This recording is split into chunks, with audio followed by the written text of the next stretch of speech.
બાપ અને દીકરી સાથે જોતા હોય છે, ભાઈ બહેન સાથે જોતા હોય છે. 8 થી 10 મિનિટના લવ મેકિંગના સિક્વન્સ હોય છે.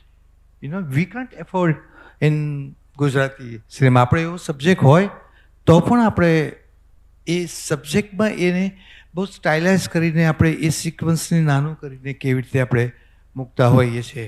કારણ કે બાપ અને દીકરી સાથે જોતા હોય છે, ભાઈ બહેન સાથે જોતા હોય છે. અને આપણી સિનેમા ફેમિલી વ્યુઇંગ મેક્સિમમ છે રિજનલ સિનેમા. એટલીસ્ટ અમારી ફિલ્મોને ટિકિટ ખર્ચીને જોવા જાય છે એ ફેમિલી જોવા જાય છે.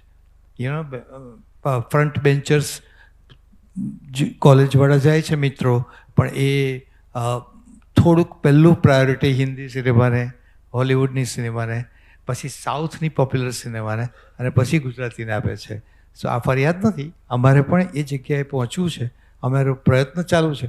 પણ અમે અત્યારે વી કાન્ટ એફોર્ડ કે આ બોલ્ડ સિક્વન્સીસને બહુ જ સબ્જેક્ટની જરૂર હોય તો પણ અમે બહુ જ સ્ટાઇલાઇઝ કરીને મૂકવાનો પ્રયત્ન કરીએ છીએ. આઈ થિંક સંસ્કૃતિનો એક ભાગ છે, અથવા તો પ્રેક્ષકોનું અપેક્ષા થોડી કરુણા પણ છે કે ફેમિલી સાથે અમે જોવા ગયા ને વચ્ચે એક બે ફિલ્મોમાં એવો પ્રયત્ન થયો હતો તો બહુ જ એને સોમવાર મંગળવારથી એને બહુ જ શરૂઆત બહુ સરસ થઈ હતી નાડીદોષ નામના ફિલ્મની.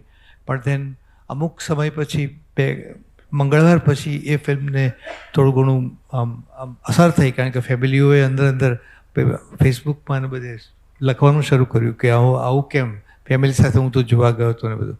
એટલે બોલ્ડ દ્રશ્ય વાપરવા માટેની પેલી ઘૃણા નથી, એટ ધ સેમ ટાઈમ કમ્પલ્ઝન પણ નથી, પણ આપણું પ્રેક્ષક જુદું છે એનું જ એક માત્ર કારણ હું જોઉં છું. એમ સંસ્કૃતિનો ભાગ તો આપણો. पूरा वीडियो देखने के लिए सब्सक्राइब करें भारत कुल ऑन यूट्यूब।